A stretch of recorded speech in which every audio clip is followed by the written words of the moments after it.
Yahweh has descended into his tabernacle. He now dwells amid the sons of Israel. And this has huge implications. If holy Yahweh, the God who has brought the Israelites out of Egypt, now dwells in the midst of them, this God who is holy and awesome and righteous dwells in the midst of sinful people, rebellious people. How do these things work? How in the world is Yahweh going to dwell amid these sinful Israelites? That's what the book of Leviticus answers. Let's go ahead and begin to talk about this awesome book. And to be honest with you, this is my favorite book of the Old Testament. Most of my academic research focuses on the book of Leviticus. And so it's a book I'm very passionate about. And so let's go ahead, big picture here of Leviticus. First, the Hebrew Vayikra, and he called out, is the first word, Vayikra Adonai, and Yahweh called out. And so again, the book commences from where Exodus left off, and that is with Yahweh speaking. The Greek title Leviticon is where we get the word Leviticus from, and which is interesting because that implies the title. The title implies that the book focuses on the Levites. And that's sort of true, but I would say it's much bigger than that. The Levites are certainly a major players, and they need to know this book left to right, frontwards and backwards. But there's a lot more going on than just this being a mere priestly manual. The flow. Now that Yahweh dwells amid the sons of Israel, we saw that at the end of Exodus 40, where the glory of the Lord, descends and now dwells in the tabernacle. Leviticus provides laws so holy Yahweh can dwell with sinful Israel. And we'll talk a little bit about that as we move forward here. But chronology. Leviticus rests within the chronological context of Exodus and Numbers. So while Leviticus provides a great deal of laws, it's still within a larger narrative framework. So at the end of Exodus, we read that in the first month, in the second year, on the first day of the month, the tabernacle was erected. So year 2, month 1, day 1, from when they left Egypt. Leviticus occurs between months 1 and 2, and we know this because Leviticus 1 continues the chronology of Exodus 40, but then there's this moment in Leviticus 9 where it says, on the 8th day, the priests were consecrated and made their offerings to the Lord. And Numbers 1-2 says, the Lord spoke to Moses in the wilderness of Sinai in the tent of meeting on the first day of the second month in the second year. So there's some time that takes place, that transpires within Leviticus, but it's within this larger narrative of not just Exodus and Numbers, but also just the Pentateuch in general. It all flows together. And so that leads us then to what is kind of the big picture flow of Leviticus. And in the past, I've gone through each of the major sections of the Pentateuch, like in the book of Numbers, or I'll do that. I've done that in Exodus, but I'm going to be here a little bit more focused primarily on chapters 1 through 24. But you can see here, Leviticus primarily focuses on laws. There are, I say, 3 small narratives, but primarily it is a book of law. In chapters 1 through 7, there's laws for sacrifice, a manual for instruction, manual focusing on sacrifices. Chapters 8 through 24, they provide laws for the Levites, for the priesthood, but also for the people. And we'll see a little bit more about that here in just a second. But this is really the heart of the book, are chapters 8 through 24, I think, because it really gets to the heart of how the Israelites have to live now that God dwells in their midst. The book then goes to blessings and curses, and these are really, in chapter 25, it is the year of Jubilee, and I would love to speak more about that. But chapter 26 especially includes blessings and curses. And these are really, they're like summary statements on what the Israelites have to do, but then they're also reminders to the Israelites that if they do what the Lord tells them to do, then great things are going to happen to them. It's going to be glorious. But if they don't do them, then bad things are going to happen to them. So if they do as he instructs, then they're going to receive blessings, but if they disobey, then there's going to be curses. And then the book ends with vows. And this makes sense because this book is all about consecration to the Lord, and vows have to do with these very special special things either given to the Lord or vows, etc., that are sort of one-offs. They're unique things. They're consecrated in a way. And so let's go ahead and talk about the first 7 chapters of the book, which just continue to confuse people. So, again, now that Yahweh dwells in amid the people in the tabernacle, Exodus 40, Yahweh provides sacrificial laws for Israel. I would love to go more in depth about the differences within these sacrifices, especially the first 3, the burnt offering, the grain offering, and then the peace offering. But I don't want to do that. I want to focus primarily on kind of big picture what sacrifice does. So the first thing, and you see this just in chapter 1, is that the sacrifices that the people offer, they must be whole. That is, the animal must be in a proper state for it to be sacrificed. And there's a reason for that. And that all stems from this idea that atonement must be perfect. And I'll talk a little bit more about atonement here in a second, but I'm going to move on. So the animal must be without blemish. It must be like a good animal, right? And that then leads us to this, is that a right sacrifice, it equals atonement. And atonement is a huge word here. It's a gigantic word in the book of Leviticus. And what is sort of presupposed here with atonement is that there is a thing called sin. And we've talked about this already. And sin is transgression. It is doing what the Lord tells you not to do, or it is doing something, or it is when the Lord tells you to do something and you don't do it. And what happens is in the Bible is that sin creates a chasm. It creates a fracture, either between God and man, or if I sin against somebody, between me and that person. And when that happens, okay, there's this friction that now commences because of it. And atonement is the means in Leviticus to bring about peace and reconciliation between 2 parties. And that only happens through sacrifice, seemingly here. But we also see that sacrifice is for the wealthy and the poor. And this is beautiful, absolutely beautiful, because Yahweh desires to be worshiped by all people.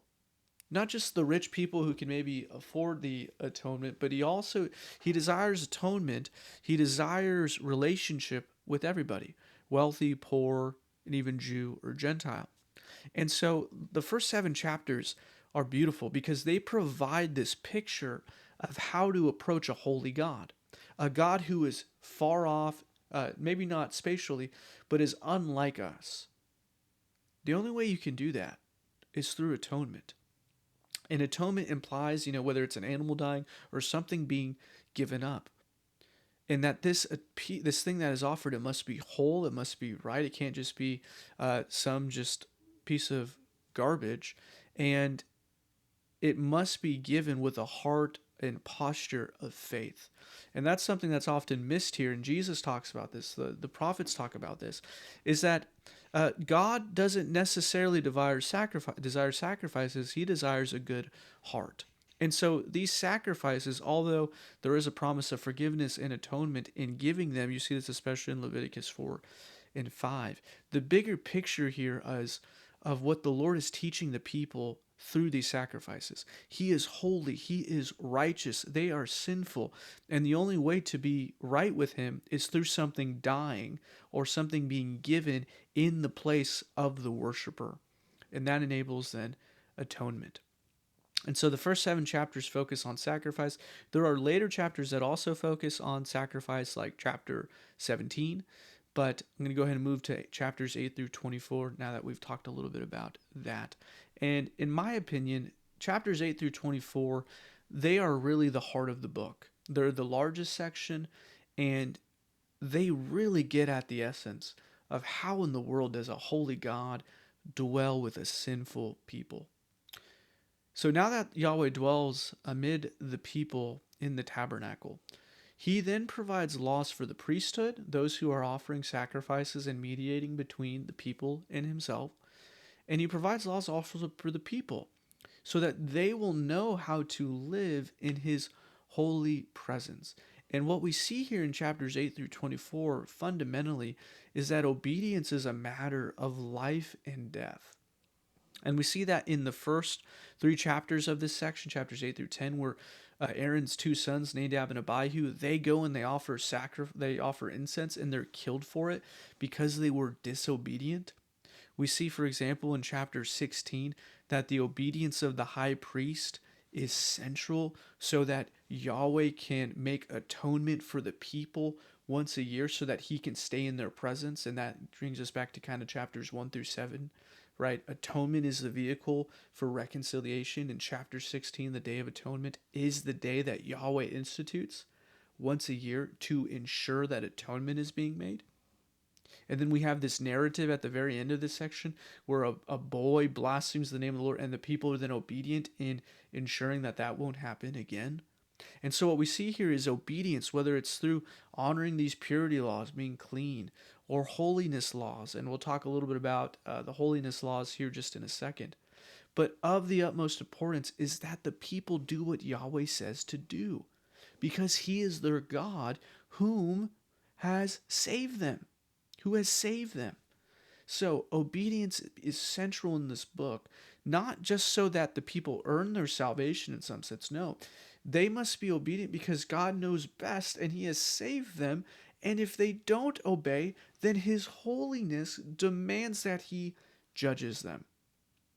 With this emphasis on obedience, that leads us then to these beautiful takeaways. This talk of priesthood and blood and etc. What do we then do with the book of Leviticus? So again, now that Yahweh dwells amid the sons of Israel, Leviticus, Yahweh speaks in Leviticus, and he provides laws so that he can dwell with sinful Israel.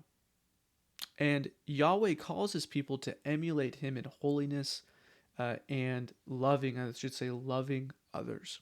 I have not really talked about holiness too much outside of Yahweh's holiness, but Yahweh being holy means he's set apart. It means he's other. It means there's nobody like him. His righteousness, his awesomeness, and his glory transcends anything we could ever imagine. He's uncommon. And his holiness then means that Israel must also not only honor his holiness, but then they themselves must also act holy. And we see this in Leviticus 19 too, where the Lord says, "Speak to the congregation of Israel." He's telling Moses this. "Speak to all the congregation of the people of Israel and say to them, you shall be holy, for I, the Lord your God, am holy." This is crucial, this verse here in chapter 19, verse 2, because it becomes really the essence of Israelite law. Yahweh's not calling his people to do something so they just gain salvation. No, we've already said he's gone in and he's grabbed these people out of slavery and he's entered into covenant, and he now calls them to act how he himself acts. That is what holiness looks like for this people. They are to take on and act and emulate the God who has saved them. You see, holiness is relational in Leviticus. It is not a means to just a salvific end. No, absolutely not. It is how the people show they belong to Yahweh is by acting like him. Holy. You shall be holy, for I am holy. And we see this here in Leviticus 19:17 through 18. Now, before I read this verse, I want to tell a story. So, I live in Louisville, Kentucky, and Louisville historically is a very religious town, but maybe not everyone goes to church anymore. And I was walking down the street during a nice summer day, and I ran into my neighbor, and her name is Deborah. And Deborah is a retired attorney, and she just loves to chat. And we've developed a friendship, and she knows that I study the Bible. I'm a doctoral student in biblical studies. And so sometimes we'll just start talking about the Bible. And she has asked me, like, "Hey, what are you writing on?" And I said, "Hey, I'm writing on the book of Leviticus." And she goes, "I don't really like that book because it's just a bunch of laws. And you know what? I like what Jesus says. I think, we should just love our neighbor as ourselves. And that's all that we really need to do." And I look at her and I say, "Deborah, you know where Jesus got that from, right?" And she goes, "Where?" And I said, "He got that from the book of Leviticus." And her eyes got so big. She's like, "No way. I had no idea. He got it from the book that's all about just law, right?" Leviticus 19:17 through 18. The Lord tells the people, "You shall not hate your fellow countrymen in your heart, You may certainly rebuke your neighbor, but you are not to incur sin because of him. You shall not take vengeance, nor hold any grudge against the sons of your people, but you shall love your neighbor as yourself. I am the Lord. Beautiful. Holiness, it takes on different forms. And here in Leviticus, you see one of the heartbeats of holiness is loving your neighbor and not hating your neighbor. And in doing this, you are acting like Yahweh himself, who loves his enemies and loves his neighbor.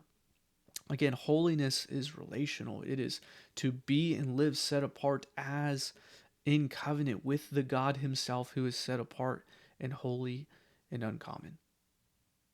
And so, as with Genesis and Exodus, though, Leviticus, it ultimately anticipates a greater work of atonement. We talked about atonement, reconciliation, so that Yahweh will dwell with his people. Just like Genesis and Exodus, there's something like, man, these people are flawed, and is it just going to be this way where they just offer sacrifices? And as we read the book of Hebrews, we see that the Aaronic priesthood, that the blood of bulls and goats, it no longer is, it's no longer relevant. And that is because of Jesus. So the author of Hebrews says, hey, you remember Aaron and his sons? They would die, and there was always a need for a new priest. And they can only go in once a year. Well, Jesus Christ is eternal, and he never dies. And similarly, in the same way, the priests would offer the blood of bulls and goats, which was never really sufficient in the first place. Jesus has gone and he has offered his own blood on the cross for the sins of his people. And because he is eternal and because his blood is remarkable and sufficient, he never has to do it again. You see, Leviticus anticipates this beautiful work of atonement where God himself will come in the form of a man, God the Son, taking on human flesh, and he will act as the high priest, as the high priest does once a year, and yet he will not offer the blood of goats. He will offer his own blood. And this work of atonement will be eternally sufficient, not just once a year. And it is glorious. And Leviticus points to Jesus Christ just as much as any other book, and the hope, the expectation that God's people will also act like God himself. And it is glorious. And this leads us now to the book of Numbers.